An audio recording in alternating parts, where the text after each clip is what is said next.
अस्सलाम वालेकुम। Welcome to commerce cuts. मैं हूं आपका टीचर उमैर। आज की इस क्लास के अंदर हम एक क्वेश्चन एक टॉपिक जो मेरे स्टूडेंट्स हैं वो बार बार कह रहे हैं कि सर इस पे आप वीडियो बनाएं, वो है fiscal policy.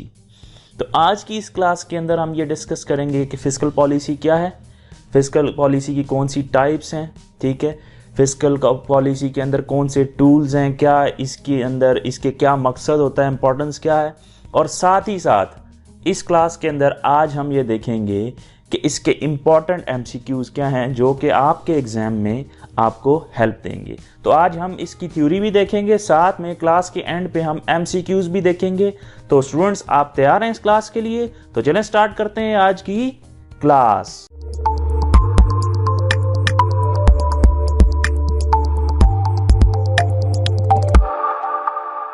Welcome back guys.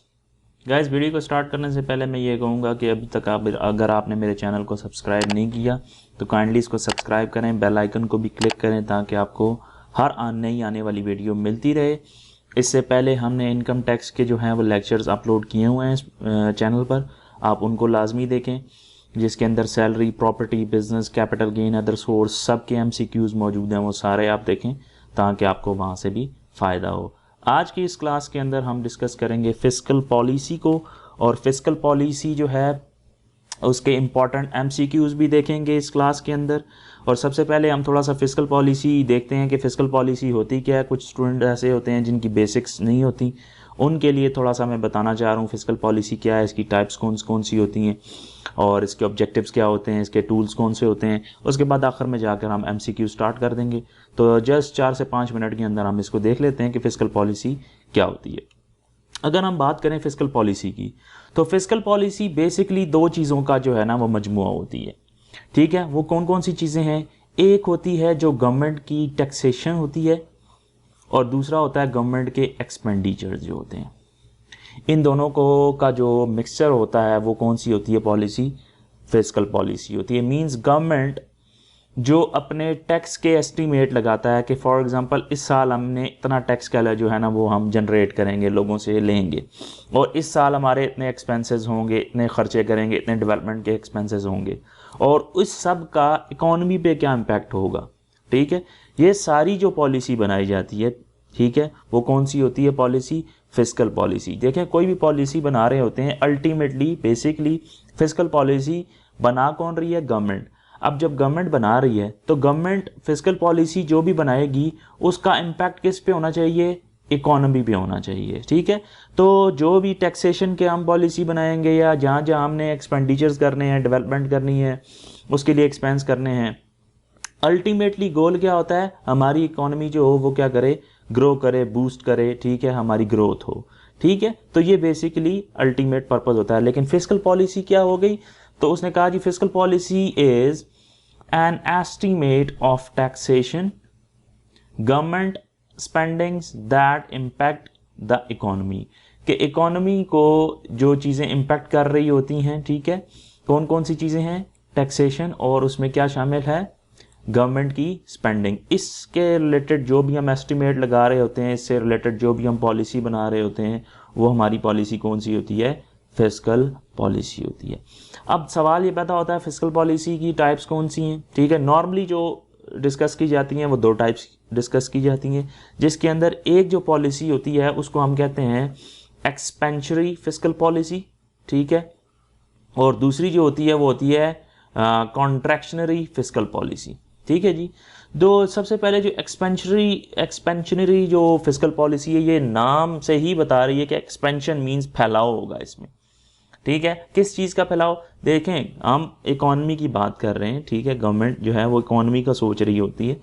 तो जब भी इकोनॉमी को बूस्ट करना होता है हमने, तो उस वक्त जो पॉलिसी फिस्कल पॉलिसी अडॉप्ट की जाती है वो कौन सी अडॉप्ट की जाती है? एक्सपेंशनरी फिस्कल पॉलिसी अडॉप्ट की जाती है, ठीक है।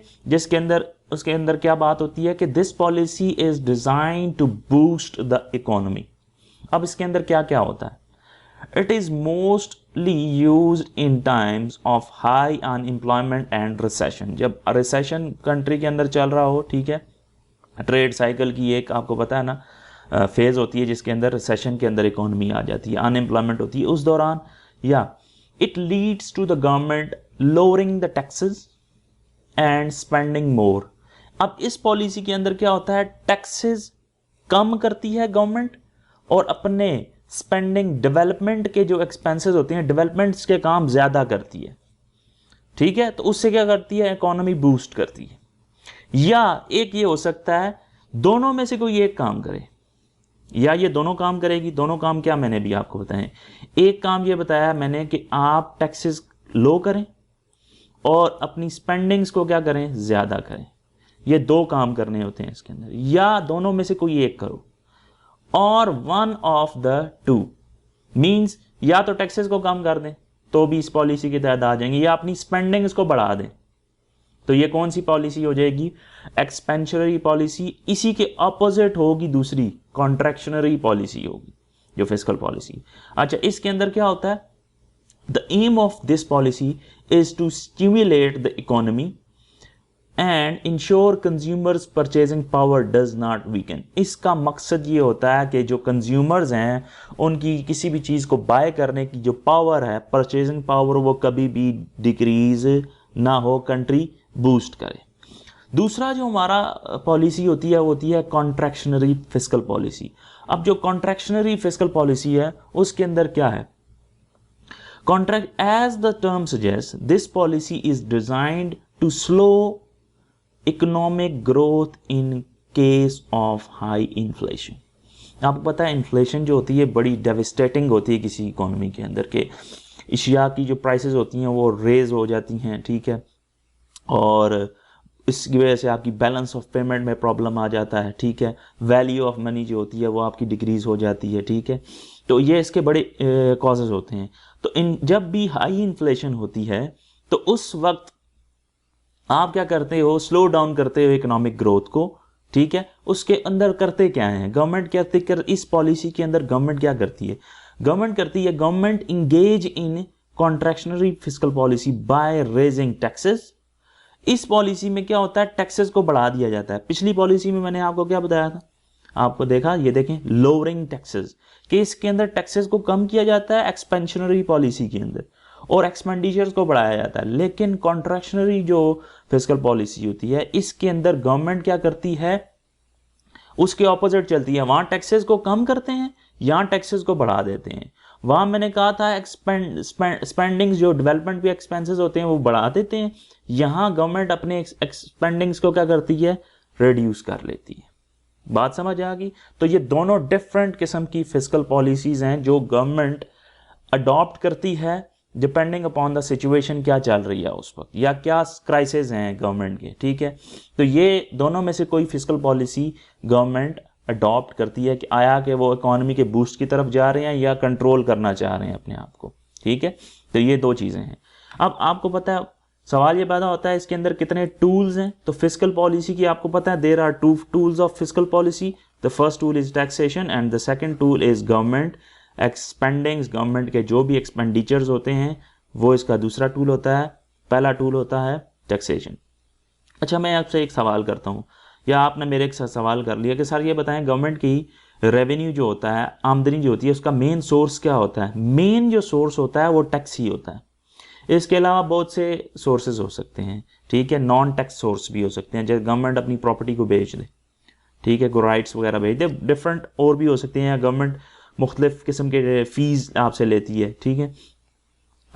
तो ये भी गवर्नमेंट की जो होती हैं वो रेवेन्यू इनकम कहलाती है। इसी तरह गवर्नमेंट के जो एक्सपेंसेस होते हैं जिनको हम स्पेंडिंग्स कह रहे हैं, गवर्नमेंट के डेवलपमेंट पे एक्सपेंसेस बहुत ज़्यादा होते हैं। डैम्स बना रहे हैं, रोड्स बना रहे हैं, ठीक है जी, मोटरवेज बन रही हैं, स्कूल्स बन रहे हैं जी, हॉस्पिटल्स बन रहे हैं, ठीक है, वेलफेयर के लिए कोई भी काम हो रहा है, ठीक है, या कंट्री की ग्रोथ के लिए जो जो काम हो रहे होते हैं वो सारे के सारे जो होते हैं वो इसकी स्पेंडिंग के अंदर आते हैं, ठीक है। तो ये दोनों काम जो होते हैं, इन दोनों के बारे में जो एस्टिमेट होता है वो फिस्कल पॉलिसी में आता है, और ये उसके दोनों टूल्स हैं। अब सवाल ये पैदा होता है कि ऑब्जेक्टिव्स क्या होते हैं फिस्कल पॉलिसी के, हम फिस्कल पॉलिसी क्यों बनाते हैं, what is the purpose of making the fiscal policy of a country. Government क्यों फिस्कल पॉलिसी को बना रही होती है, क्यों एस्टिमेट लगा रही होती है अपने टैक्सेस का, क्यों अपने एस्टिमेट लगा रही होती है अपने स्पेंडिंग का, कि इस दफ़ा हमने इतना खर्चा करना है, ठीक है। आपको पता है रिसेंटली जो अभी हमारे फाइनेंस मिनिस्टर हैं वो हैं शौकत तरीन साहब, तो उन्होंने बजट भी पेश किया था, उसके अंदर ये सारी चीज़ें उन्होंने बताया होगा आपको, इस साल हम इतना टैक्स कलेक्ट करेंगे, इतना लगाया है, ये रेट है, वो रेट है, इस दफ़ा हम इतना सूबों को दे रहे हैं पैसे, पंजाब को इतना दे रहे हैं, ये सिंध को इतना दे रहे हैं, आप KPK को इतना देंगे, ठीक है। तो ये सारा जो होता है ना, ये बेसिकली गवर्नमेंट क्या करती है, अपना जो भी रेवेन्यू होता है उसको डिवाइड कर रही होती है, ठीक है। इसको कहते हैं NFC अवार्ड्स, आगे जाके हम इसके बारे में बात करेंगे, ठीक है। तो NFC अवार्ड्स के ज़रिए क्या होता है, गवर्नमेंट हर एक सूबे को पैसे अलोकेट कर देती है कि इस साल आपका इतना है बजट में हिस्सा, तो वो फिर उस हिसाब से वो सूबा अपने एक्सपेंसेस वगैरह कर रहा होता है। तो यहाँ पे हम देखते हैं फिस्कल पॉलिसी के ऑब्जेक्टिव्स क्या होते हैं, मेन ऑब्जेक्टिव्स। कुछ मैंने ऑब्जेक्टिव्स लिखे हैं, बहुत ज़्यादा ऑब्जेक्टिव्स होते हैं, सारे मैंने नहीं लिखे, लेकिन इसमें से कुछ लिखे हैं। पहला, स्टेबिलिटी इंपॉर्टेंट चीज़ है, इकोनॉमिक स्टेबिलिटी इसका एक पहला पर्पज़ होता है। प्राइसेस में भी स्टेबिलिटी होनी चाहिए, ठीक है। आपको मैंने कहा था कॉन्ट्रैक्शनरी जो फिस्कल पॉलिसी होती है उसमें इन्फ्लेशन हो जाती है, प्राइसेस राइज कर देती हैं। तो पॉलिसी बनाने का मकसद ये होता है कि प्राइसेस को कंट्रोल किया जाए, प्राइसेस को स्टेबल किया जाए, प्राइसेस बढ़े ना, मुल्क के अंदर एम्प्लॉयमेंट जो है उसको बढ़ाया जाए, रिसोर्सेज जो हमारे पास पैसा मौजूद है, जो भी रिसोर्स है उसको ऑप्टिमम मींस मैक्सिमम जो है ना उसको एलोकेशन हो, उसकी यूटिलाइजेशन हो, ये सारा हमने करना होता है। फिर कंट्री का जो डेवलपमेंट का रेट है, इकोनॉमिक डेवलपमेंट रेट जो होता है उसको रेज करना, ओवरऑल उसको एक्सेलरेट करना, ये भी इसका एक पर्पज़ होता है। फिर हमारा इन्वेस्टमेंट्स जितनी ज़्यादा होंगी कंट्री उतना ही ज़्यादा ग्रो करेगा, तो इनकरेज करना इन्वेस्टमेंट्स को, इन्वेस्टर्स को इनकरेज करना कि आप यहाँ पे आकर इन्वेस्टमेंट करें, हम आपको हो सकता है टैक्सेस में छूट दें, ये वो डिफरेंट जो है, जैसे एमनेस्टी स्कीम थी, ठीक है, उन्होंने कहा था वो लोग जो बाहर से पैसा सारा लाएंगे हम उनको टैक्स में से छूट दे देंगे। तो मुख्तलिफ किस्म की जो है ना वो पॉलिसी में स्कीम्स होती हैं, वो भी आती हैं। और ग्रोथ, ये सारे का सारा, ये सारे के सारे ऑब्जेक्टिव्स किसके हैं, फिस्कल पॉलिसी के हैं। अब हम आगे बढ़ते हैं, जो हमारा मेन टॉपिक था आज का वो है फिस्कल पॉलिसी के MCQs, उसकी तरफ बढ़ते हैं जो हमारा मेन टॉपिक है। तो हमारा जो फर्स्ट MCQs है उसकी तरफ चलते हैं कि फिस्कल ईयर स्टार्ट कब होता है। Pakistan fiscal year starts from 1 सितंबर, 1 जनवरी, 1 अप्रैल, 1 जुलाई। आपको पता है ना टैक्स ईयर एंड कब होता है, टैक्स ईयर एंड होता है, सबको पता है 30 जून, एंड हो गया ना।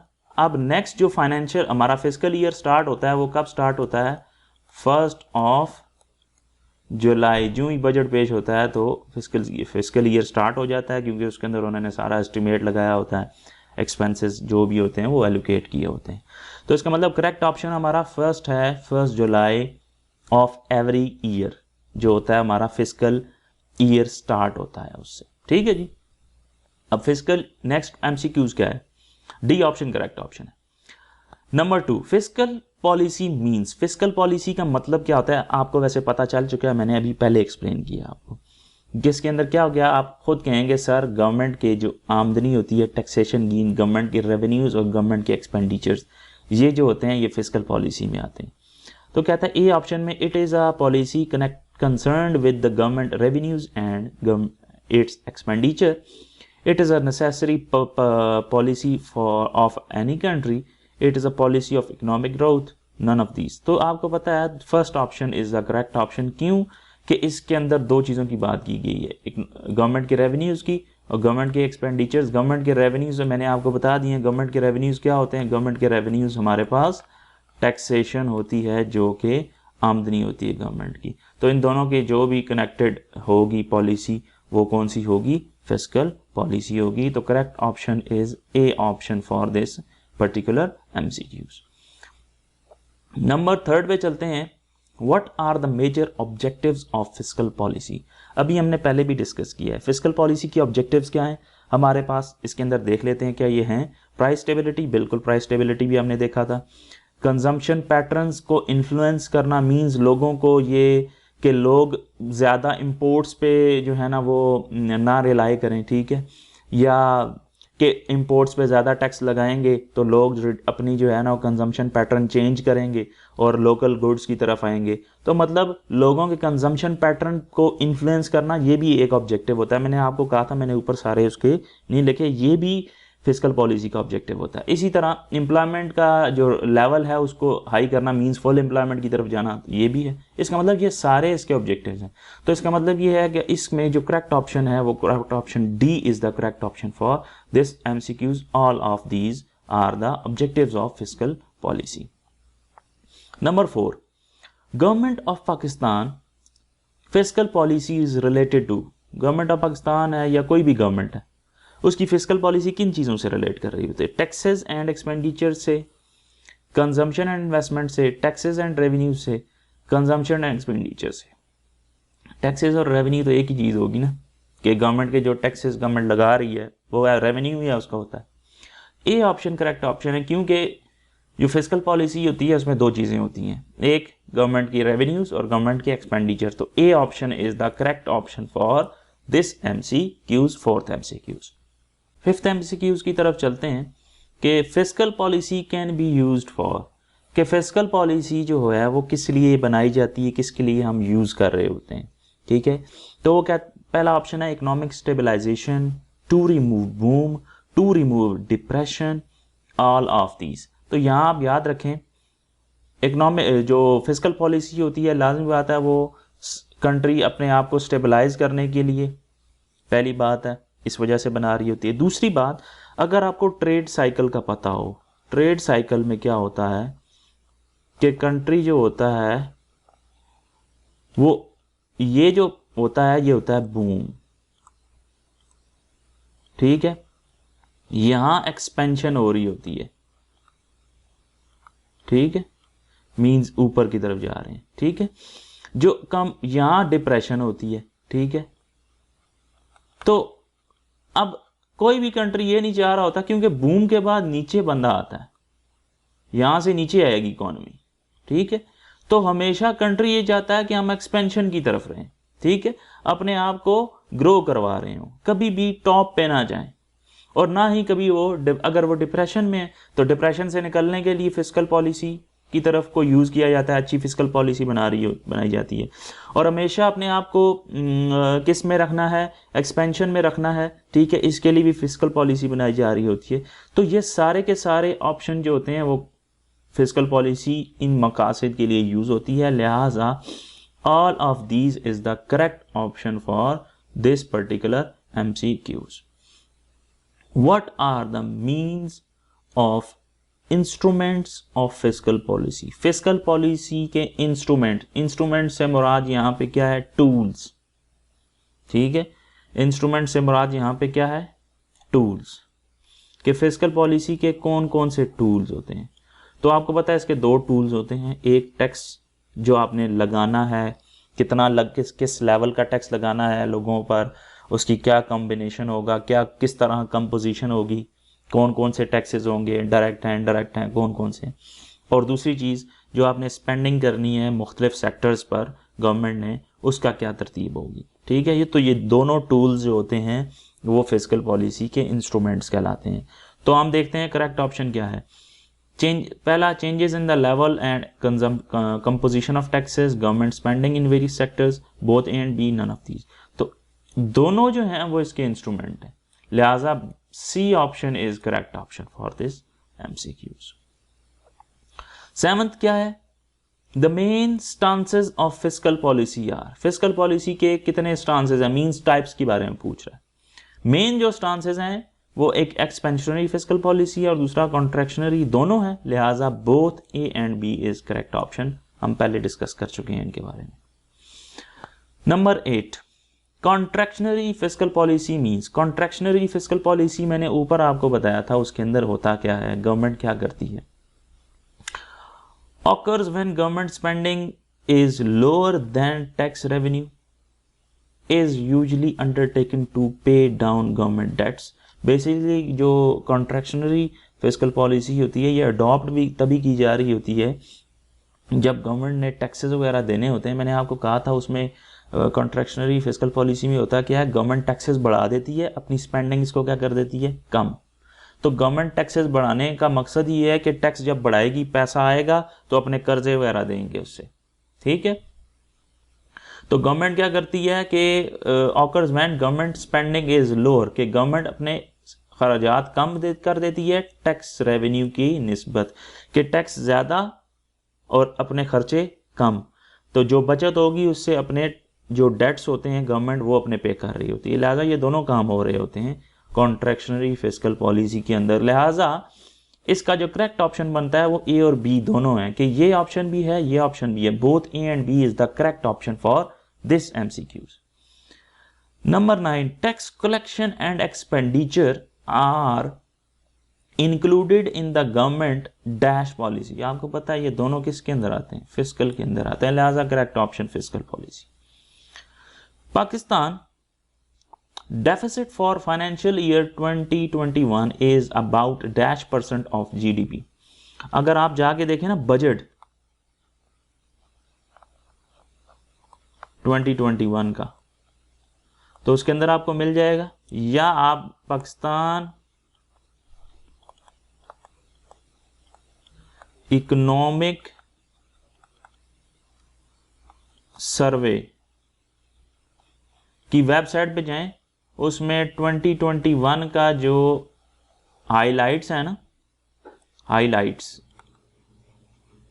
हाइलाइट्स को आप जाके देखें, वहां पे आपको मिल जाएगा कि इस साल जो जीडीपी था उसका कितने फीसद जो था वो हमारा फिस्कल डेफिसिट था, ठीक है। तो जो मैंने यहाँ देखा है इससे फिस्कल पॉलिसी जो स्टेटमेंट दी हुई है बजट 2021 के अंदर, उसके अंदर जो फिस्कल डेफिसिट था 2021 के अंदर वो 3.5% है जीडीपी का। लिहाजा B option is correct option for this MCQs, overall जो डेफिसिट है। नंबर 11, the Covid prevention of smuggling bill 2020 was promulgated to curb the smuggling of। अब यहाँ स्मगलिंग चरस की नहीं हो रही या पाउडर शोडर नहीं है कोई, यहाँ स्मगलिंग किन चीज़ों की बात कर रहा है। वो कहता है 2020 के अंदर एक ऑर्डिनेंस लाया गया था, प्रेसिडेंशियल ऑर्डिनेंस था, जिसके अंदर कुछ ऐसी चीज़ें थी कोविड-19 के अंदर जिन चीज़ों को प्रिवेंट किया जा रहा था कि इनकी आप स्मगलिंग नहीं कर सकते, ठीक है। वो क्या क्या चीज़ें थी, क्या ड्रग्स की बात हो रही है, ड्रग्स और वेपन्स की बात हो रही है, ऑयल एंड गैस की बात हो रही है, food and other essential commodities. याद रखिएगा जो ये बिल आया था 2020 के अंदर, उसके अंदर ना कुछ आइटम्स थे, ये नीचे आइटम्स मैंने दे दिए आपको, सेक्शन 2I के अंदर लिखे हुए हैं, ये स्केड्यूल के अंदर मौजूद हैं आइटम्स। वो कौन कौन से हैं, इन आइटम्स को अगर कोई बंदा स्मगल करेगा, ठीक है, तो वो अलाउ नहीं है, प्रिवेंशन है कोविड के इन दिनों के अंदर। तो इसके अंदर आप देखें ना, गोल्ड, सिल्वर, गुड़, राइस, शुगर, अनियंस, पल्सेस, तो ये basically food and other essential commodities. लिहाजा D option is correct option. तो इसके अंदर ये लिस्ट दी हुई है कि आप इन आइटम्स को अगर क्या करते हैं, एक जगह से दूसरी जगह स्मगलिंग के थ्रू लेके जा रहे हैं कहीं, ठीक है, तो वो अलाउ नहीं है। किस कानून के मुताबिक, जो ये 2020 के अंदर ऑर्डिनेंस लाया गया था, कोविड-19 का प्रिवेंशन ऑफ स्मगलिंग का बिल लाया गया था, इसके अंदर ये चीज़ अलाउ नहीं है। लिहाजा डी ऑप्शन करेक्ट ऑप्शन है।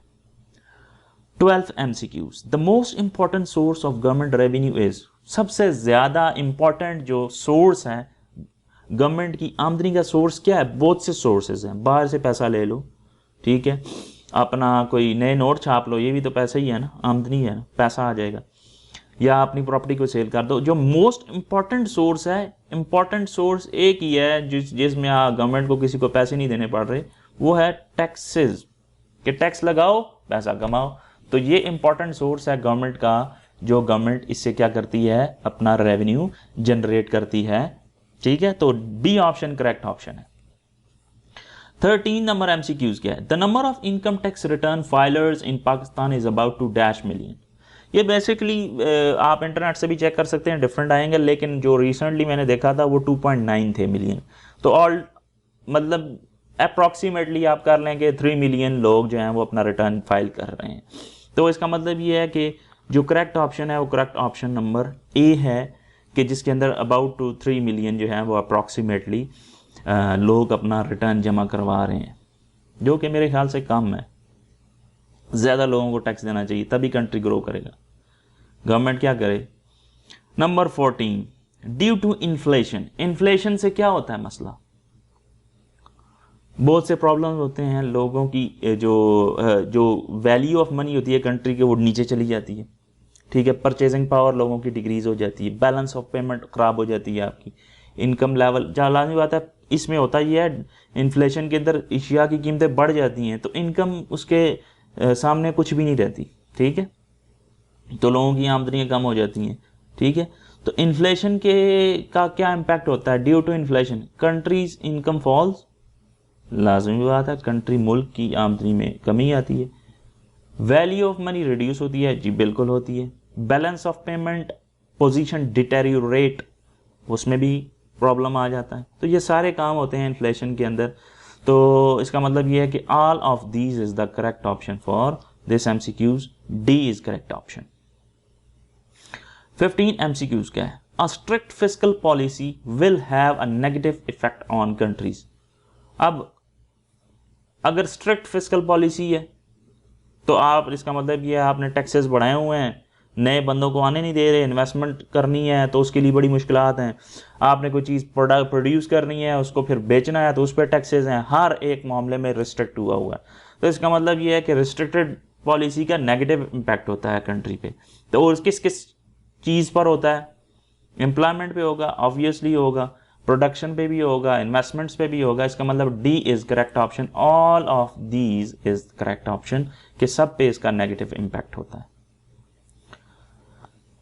16 एमसीक्यूज क्या है, डेफिसिट फाइनेंसिंग भी। डेफिसिट फाइनेंसिंग होती क्या है पहले आपको ये पता होना चाहिए। डेफिसिट फाइनेंसिंग कहते हैं जी न्यू करेंसी नोट को छापना,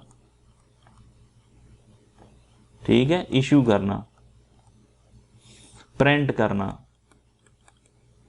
ये होती है डेफिसिट फाइनेंस। गवर्नमेंट को पैसा चाहिए, गवर्नमेंट नए नोट छाप ले, तो ये नए नोट जो छापना होता है ये हमारी डेफिसिट फाइनेंसिंग होती है, इसको डेफिसिट फाइनेंसिंग कहा जाता है, ठीक है। तो यहाँ ऑप्शन देखते हैं है कौन कौन से, बैंक बोरोइंग नहीं, नॉन बैंकिंग बोरोइंग नहीं, printing of new currency yes, C is correct option for this MCQs. Number 17, the public debt consist of. अब पब्लिक डेट क्या होते हैं आपको पता है, पब्लिक से मुराद क्या है, यहां से, यहां पब्लिक से मुराद आम आवाम नहीं है, पब्लिक से मुराद यहां है गवर्नमेंट, कि गवर्नमेंट जो डेट लेती है वो कि कौन कौन से होते हैं आपको पता है ना, गवर्नमेंट कहां कहां से लेती है डेट। एक तो इंटरनल होते हैं उनके, कि अपने ही बैंकों से किसी तरीके से या अपने ही अवाम से टैक्स जो है ना वो कर्जा ले लेती है सिक्योरिटीज़ की सूरत में। एक होते हैं एक्सटर्नल, मतलब IMF से ले लिया। तो इन दोनों का मजमुआ होती है गवर्नमेंट के। डेट मींस कर्जे, गवर्नमेंट डेट, डेट कर्जा हो गया। तो इसका मतलब ये है इंटरनल लोन्स एक्सटर्नल यस दोनों होते हैं, both A and B yes, correct option is C, A and B, ठीक है जी।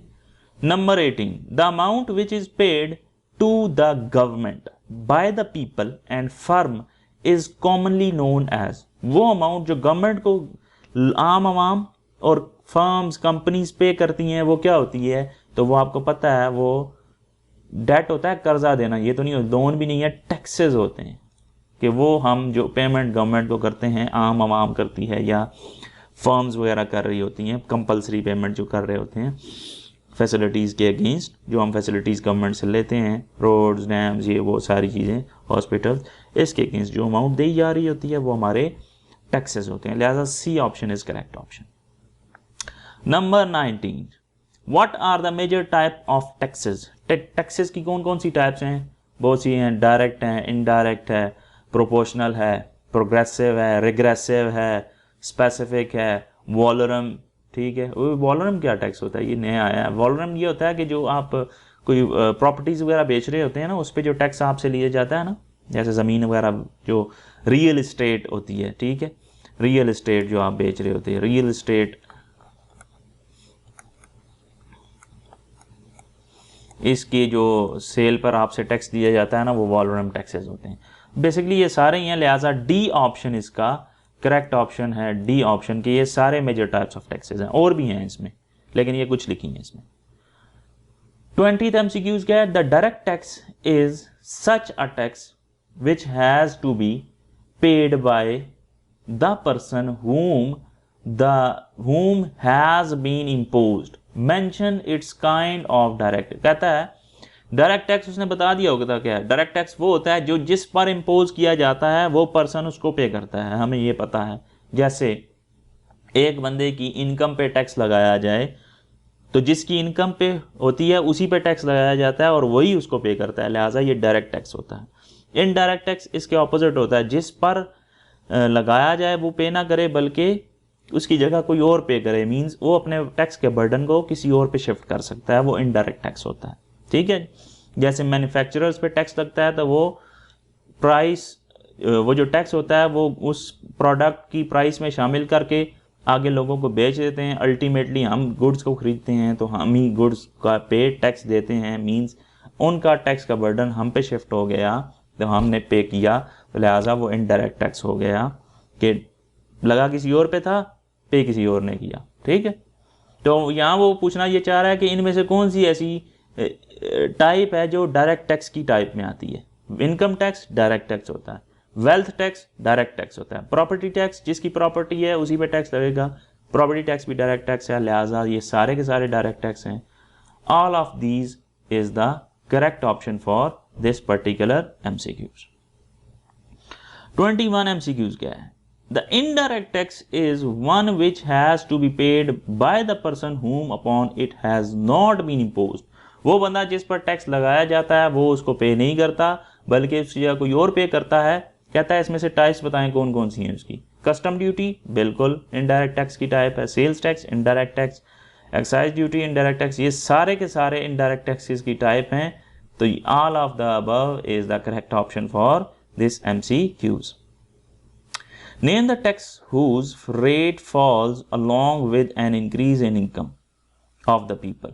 वो कहता है आमदनी बढ़ेगी तो टैक्स का रेट कम हो जाता है।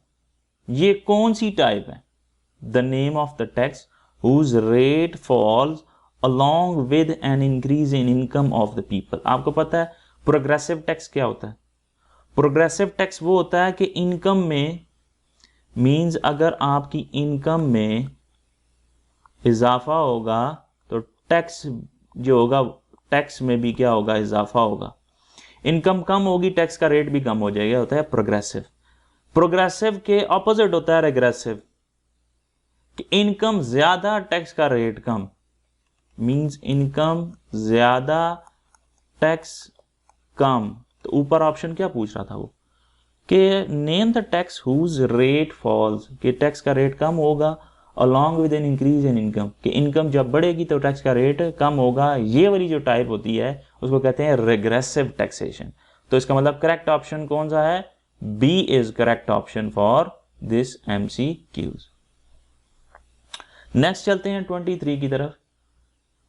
Give the major taxation theories. अब टैक्स की बहुत सी थ्योरीज हैं, ठीक है, जिसमें हमारे पास एक थ्योरी आती है benefit received theory, capacity to pay theory, sacrifice theory, और भी बहुत सी थ्योरीज हैं, प्रोपोर्शनल थ्योरी है। तो बहुत सी थ्योरीज हैं।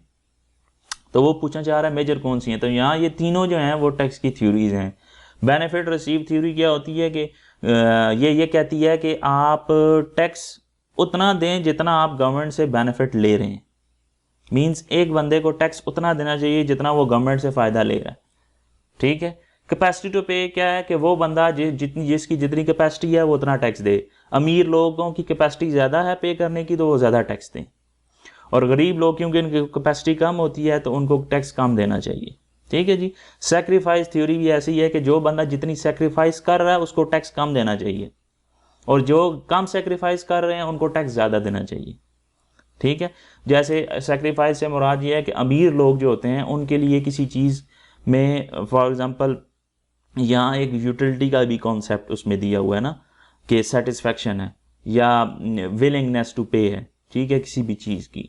जैसे मैं ये कहता हूँ कि जो अमीर लोग होते हैं उनके लिए नॉर्मली ये होता है वो चीज़ ख़रीद लेते हैं, ठीक है, तो उनको उस चीज़ से उतनी सेटिस्फेक्शन नहीं। जैसे एक गरीब आदमी जो होगा उसके लिए एक बाइक जो होगी उसमें भी जो है ना वो सेटिस्फेक्शन होगी, लेकिन अमीर आदमी के लिए वो जो बाइक है उसमें इतनी सेटिस्फेक्शन नहीं है, वो हो सकता है गाड़ी में उसके लिए ज़्यादा सेटिस्फेक्शन हो, ठीक है। तो होता ये है सेक्रीफाइस का मतलब ये है कि अमीर आदमी जो होता है वो पैसा लगा भी दे तो उसको इतना सेक्रीफाइस करने की, उसको इतना सेक्रीफाइस से गुजरना नहीं पड़ता, इतनी कुर्बानी उसके लिए नहीं होती। गरीब आदमी थोड़ा पैसा भी लगा रहा होता है ना अपनी जेब से, तो उसके लिए वो निकालना भी बड़ा मुश्किल हो रहा होता है, बड़ी कुर्बानी कर रहा होता है वो। इसका मतलब ये है कि गरीबों पे वो जो ज़्यादा सेक्रीफाइस कर रहे हैं उन पे टैक्स कम होना चाहिए, वो लोग जो ज़्यादा कम सेक्रीफाइस उनके लिए है उन पे ज़्यादा टैक्सेशन होनी चाहिए। तो ये इस तरह की भी थ्योरी है। तो बहुत सी थ्योरीज आप इंटरनेट से देख सकते हैं कि वो पूछना चाह रहा है कि मेजर टैक्सेशन की थ्योरीज कौन सी हैं। तो ये basically all of these are major theories of taxation, ठीक है जी। Number 24, the distribution of resources amongst provinces is made through. मैंने आपको शुरू में बताया था कि जो गवर्नमेंट के पास पैसा होता है वो अपने पास नहीं रखती। फेडरल गवर्नमेंट फाइनेंस मिनिस्टर साहब क्या करते हैं, हर साल हर सूबे का बता देते हैं इस साल इसको इतने पैसे मिलेंगे। तो किस चीज़ के पैसे मिलेंगे, वो अपने अखराजात, वो इस साल वो इतना डेवलपमेंट करेगी। मतलब पंजाब को इतने पैसे दे रहे हैं जी हम रेवेन्यू में से, रिसोर्सेज जो भी हमारे पास हैं उनमें से हम सिंध को इतना दे रहे हैं, KPK को इतना दे रहे हैं, ठीक है, बलूचिस्तान को इतना दे रहे हैं, ठीक है, फाटा को इतना दे रहे हैं। तो ये सारे के सारे क्या करती है गवर्नमेंट, अपने रिसोर्सेज को क्या कर देती है, डिस्ट्रीब्यूट करती है। और वो जो डिस्ट्रीब्यूट है वो किस तरह करते हैं, उनको कहते हैं NFC अवार्ड्स। क्या कहते हैं, NFC अवार्ड्स। ये एक बेसिकली नेशनल फाइनेंस कमीशन होता है, ठीक है। ये नेशनल फाइनेंस कमीशन जो है ये बताता है कि इन सूबों को इतने इतने पैसे जो है ना डिस्ट्रीब्यूट कर रहे हैं इस दफ़ा। और ये बेसिकली जो जुल्फ़िकार अली भुट्टो था 1973 का जब आयन आया था ना, तो उस वक्त इन्होंने इसको जो है ना अपने हमारे आयन में शामिल किया था और एक कमेटी बना दी थी इसकी। तो जो फर्स्ट जो हमारी NFC अवार्ड्स थे, फर्स्ट टाइम जो डिस्ट्रीब्यूशन हुई थी वो 1974 के अंदर हुई थी। 73 के अंदर आयन जो है ना वो बनाया था उन्होंने, लॉ कॉन्स्टिट्यूशन बना था, और 74 के अंदर इम्प्लीमेंटेशन होगी थी उसकी। तो 74 के अंदर ही फर्स्ट जो NFC अवार्ड थे वो हुए थे। तो उन्होंने कहा कि नेक्स्ट MC, तो इसका मतलब ये है कि यहाँ करेक्ट ऑप्शन A है इसका, ठीक है जी। डिस्ट्रीब्यूशन किसके जरिए की जाती है, प्रोविंसेस को पैसों की NFC अवार्ड्स के जरिए। NFC 25 में NFC एस्टैब्लिश्ड इन, तो आपको भी बता दिए 74 में, 73 में जो था वो लॉ बना था, कॉन्स्टिट्यूशन था। 74 के अंदर फर्स्ट जो NFC अवार्ड्स थे वो जारी किए गए थे। रिसेंटली जो थे वो 2010 में हुए हैं NFC अवार्ड्स हुए हैं, ठीक है जी। 7th में अभी तक मेरे ख्याल से टोटल 7 जो है वो NFC अवार्ड्स हो चुके हैं, मीन 7 टाइम्स जो है वो डिस्ट्रीब्यूशन हो चुकी है। Pakistan largest imports item is, Pakistan में सबसे ज़्यादा इंपोर्ट किया जाने वाला आइटम कौन सा है, पेट्रोलियम ही होगा ऑफ कोर्स। कहाँ देखते हैं, आर्मी और आर्म्स, आर्मी कह रहा हूँ, मशीनरी, पेट्रोलियम, रॉ मटेरियल। तो पेट्रोलियम सबसे ज़्यादा आपको पता है जो है वो लार्जेस्ट इंपोर्ट है हमारी। ट्रांसपोर्ट, स्टोरेज, कम्युनिकेशन सब sectors are counted under the sector. ये किसके अंदर काउंट किए जाते हैं, किस सेक्टर के अंदर आते हैं, एग्रीकल्चर, इंडस्ट्रियल, सर्विस के अंदर आते हैं, क्योंकि ये सर्विसेज प्रोवाइड कर रहे होते हैं। लिहाजा C ऑप्शन करेक्ट ऑप्शन है। 28, in the first 10 months of the current fiscal year means 2021 जो है ईयर, इसके अंदर जो हमारी टैक्स की कलेक्शन है वो कितनी हो चुकी है। तो कहता है tax collection target is surpassed by, means यहाँ ये नहीं पूछ रहा कितनी हो चुकी है, मतलब किससे ज़्यादा हो, कितनी अमाउंट से ज़्यादा हो चुकी है। तो मैं चेक कर रहा था तो तकरीबन कोई 300-400 बिलियन हो चुकी है। तो यहाँ पे वो पूछ रहा है कि टैक्स टारगेट से कितने पास हो चुकी है। तो 100 बिलियन जो है उससे ज़्यादा फर्स्ट 10 मंथ्स के अंदर करंट फिस्कल ईयर के अंदर जो FBR की टैक्स कलेक्शन का टारगेट था वो इससे पास हो चुका है, सरपास हो चुका है। तो D ऑप्शन करेक्ट ऑप्शन है, ठीक है जी, 100 बिलियन। तकरीबन 300-400 है, आप देख लीजिएगा नेट से जाके, जो मतलब हो चुकी है इतनी। ये तो हाँ, यहाँ ऑप्शन था कि किससे सरपास हो चुकी है। As of August 2021, indirect taxes are accounted for -% of total FBR revenue। आपको पता है टोटल FBR का जो रेवेन्यू है, ठीक है, वो डायरेक्ट का भी होता है, इनडायरेक्ट टैक्सेस का भी होता है, ठीक है। तो जो 2021 के अंदर है तकरीबन 60% से ज़्यादा जो है वो इनडायरेक्ट टैक्सेस से पैसा आ रहा है। तो लिहाजा यहाँ हम 60% से अबव देख लेते हैं ऑप्शन कौन सा है, ठीक है। ये भी आप पाकिस्तान इकोनॉमिक सर्वे की वेबसाइट पे जाएं, वहाँ से आप फाइनेंशियल हाइलाइट्स निकाल लें, वहाँ आपको मिल जाएगा। या बजट के अंदर भी आपको ये जो फाइनेंशियल हाइलाइट्स हैं उसके अंदर ये चीज़ मिल जाएगी कि इनडायरेक्ट टैक्सेस और डायरेक्ट टैक्सेस जो होती हैं उसकी कितनी परसेंटेज है, तो वहाँ से कंफर्म भी कर लिया करें। तो A44, B55, 54, C64, D74, तो ये जो सूटेबल ऑप्शन है वो C है, 64% of total FBR revenue. 30th MCQs क्या है? Which is provisional tax in Pakistan. Provincial जो टैक्स है वो कौन सा है? एक्साइज ड्यूटी, ये तो फेडरल टैक्स है। सेल्स टैक्स, ये भी जो होता है फेडरल की तरफ। इंपोर्ट ड्यूटी, ये भी होती है फेडरल की तरफ से। मोटरवे टोकन टैक्स, ये मोटर टोकन हर एक का, पंजाब का अलग होता है, सिंध के अलग टोकन टैक्स होते हैं गाड़ियों पे जो लगते हैं। तो लिहाजा डी ऑप्शन करेक्ट ऑप्शन है इस पर्टिकुलर MCQs का। 31 क्या है जी? Corporate tax is levied. Levied का मतलब लागू करना, लगाया जाता है। ऑन किस पे? Corporate tax. कॉर्पोरेट से मुराद यहाँ क्या है? कॉर्पोरेट से मुराद, कॉर्पोरेट से मुराद यहाँ कॉर्पोरेशन है। कॉर्पोरेशन से मुराद यहाँ क्या है? कंपनी। तो इसका मतलब ये है कि वो पूछ रहा है कॉर्पोरेट टैक्स जो होता है वो किस पे लगाया जाएगा, तो ऑप्शन हमें पता चल गया, कंपनी पे लगाया जाएगा। लिहाजा लैंडलॉर्ड्स नहीं, म्यूनिसिपल कॉर्पोरेशन नहीं, joint stock companies yes, companies पर लगाया जाता है। लिहाजा C option is correct option for this particular MCQs। उम्मीद करता हूँ यहाँ तक आपको ये कुछ MCQs समझ आए होंगे। कॉन्सेप्ट मैंने देने की कोशिश की है, जहाँ पे कोई गलती हुई हो तो मुझे आइडेंटिफाई कीजिएगा, उसको मैं रेक्टिफाई कर लूँगा। तो उम्मीद करता हूँ ये आपको लेक्चर भी पसंद आया होगा। अगर पसंद आया तो यार चैनल को लाजमी सब्सक्राइब करो, वीडियो को लाइक लाजमी करो, दोस्तों से शेयर करो।